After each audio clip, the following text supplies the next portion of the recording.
বাংলাদেশ প্রশ্নে ঐক্যের ডাক, বৈষম্য বিরোধী ছাত্র আন্দোলন। জুলাই গণঅভ্যুত্থানের ঘোষণাপত্রের ইস্যুতে সরকারের দৃশ্যমান পদক্ষেপ না থাকায় অভিযোগ করেছে বৈষম্য বিরোধী ছাত্র আন্দোলন। বুধবার রাতে বাংলা মোটরে লিফলেট বিতরণ এবং জনসংযোগ শেষে সংবাদ সম্মেলনে এই অভিযোগ করে বৈষম্য বিরোধী ছাত্র আন্দোলন ও জাতীয় নাগরিক কমিটি। বৈষম্য বিরোধী ছাত্র আন্দোলনের পক্ষ থেকে জুলাই অভ্যুত্থানের ঘোষণাপত্রের দাবি আহ্বান করা হয়। এই দাবির সঙ্গে সংহতি জানিয়েছে জাতীয় নাগরিক কমিটি। গত ৩০শে ডিসেম্বর অন্তর্বর্তীকালীন সরকার জানিয়েছিল রাজনৈতিক দলকে সঙ্গে নিয়ে তারা জুলাই অভ্যুত্থানের ঘোষণাপত্র জারি করবে।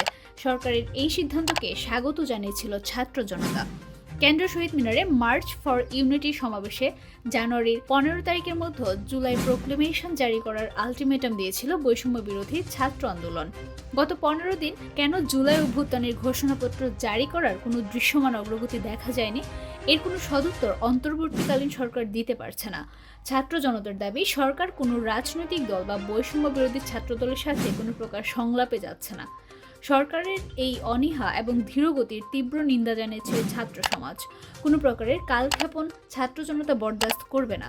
ছাত্র জনতা বলে, সরকারকে মনে রাখতে হবে নিজের বৈধতা দেওয়ার জন্যই অবিলম্বে জুলাই প্রোক্লেমেশন জারি করা দরকার।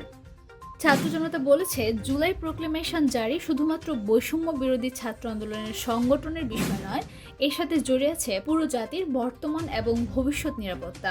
রাজনৈতিক দলগুলোর প্রতি ছাত্র জনতার আহ্বান, মত পার্থক্য দূরে রেখে বাংলাদেশ প্রশ্নে এক হতে।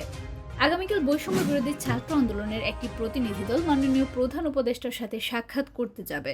সাক্ষাতের বিষয় অবিলম্বে জুলাই প্রোক্লেমেশন জারি করা। ছাত্র জনতা আরও বলেছে, কোনো প্রকার কালক্ষেপণ ছাত্র জনতা সহ্য করবে না। কালক্ষেপণ করলে সারা দেশের ছাত্র জনতাকে সাথে নিয়ে দুর্বার আন্দোলন গড়ে তোলার ঘোষণা দিয়েছে।